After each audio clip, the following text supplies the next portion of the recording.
আমার মতো কে কে আছেন যে মোবাইলের ভিতরে ট্রেন দেখেছেন কিন্তু বাস্তবে এখনো পর্যন্ত ট্রেন সামনাসামনি দেখেননি? আজকের ভিডিওটা তাদের জন্য। হাই গাইস, আসসালামু আলাইকুম। আমি চলে গিয়েছিলাম যশোর। তো যশোরে গিয়ে ট্রেন দেখবো না তা তো আর হয় না। সকালবেলা উঠে চলে গিয়েছিলাম ট্রেন দেখতে, হাঁটতে হাঁটতে এই কুয়াশার মাঝে। তো এই তো ট্রেনটা আর কি সকালে যে টাইমে আসে ওই টাইমে আমি ওখানে গিয়ে অপেক্ষা করতেছিলাম। এর ভেতরে ট্রেনটা চলে আসে। একদিকে ট্রেন দেখার এক্সাইটেড, অন্যদিকে আর কি নার্ভাস ফিল হচ্ছিল নিজের ভেতরে আর কি ট্রেনের ধাক্কা টাক্কা না লাগে। তো ট্রেনটা চলে যায় আর আমার দেখেও শখ পূরণ হয় না, তাই আমি চলে ট্রেন লাইনে হাঁটতে হাঁটতে যাচ্ছিলাম কোনখানে ট্রেনের মেন স্টেশন বেনাপোল, যশোর বেনাপোলে আর কি।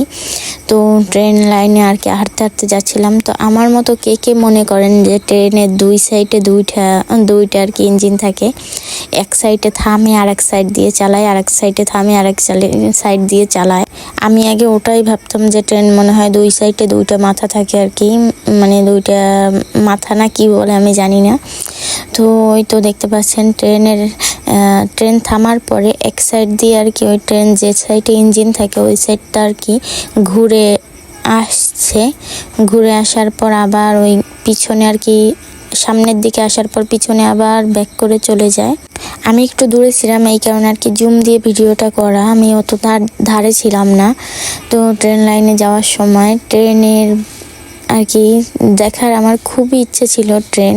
তো আমি যেখানে বেড়াতে গিয়েছিলাম ওই পাশেই ট্রেনের স্টেশন। তো আমি হাঁটতে হাঁটতে সেই পর্যন্ত চলে গিয়েছিলাম। আবার ট্রেনটা ব্যাক করছে, যেদিক থেকে এসেছিল ওই দিকেই যাচ্ছে আবার। একটা খুবই মজার ব্যাপার হচ্ছে আমি যেদিন ওইখানে যাই সেই দিন আমি আর কি খুলনা থেকে যাওয়ার সময় ওইখানে ট্রেনের টিকিট কাটি, কিন্তু ভাগ্যবশত আমার ট্রেনে ওঠাই হয়নি। কারণ আমি যে টিকিটটা কাটি সেই টিকিটের ট্রেনটা আর কি দুপুর 2টায় ছেড়ে যায় আর আমি ওইখানে যাই 2:30টায়, মানে আধা ঘন্টা লেট হয়। এই কারণে ট্রেনটা আমি পাই না। তো সেই কারণে আর কি ট্রেনে উঠতে তো পারিনি, দেখতে তো আর অসুবিধা নেই, তাই আর কি ট্রেন দেখার আর কি শখটা পূরণ করলাম ওইখানে যেয়ে। তো হাঁটতে হাঁটতে আমি ট্রেনের স্টেশন পর্যন্ত চলে যাই। লাস্টে আবার যখন ট্রেনটা ওইখান থেকে ছেড়ে চলে আসে তখন আর কি আবার ভিডিও করতেছি। পিছনে দুইজন আমার ভিডিও করা দেখে তাকিয়েছিল আমার দিকে। তো এই তো আর কি।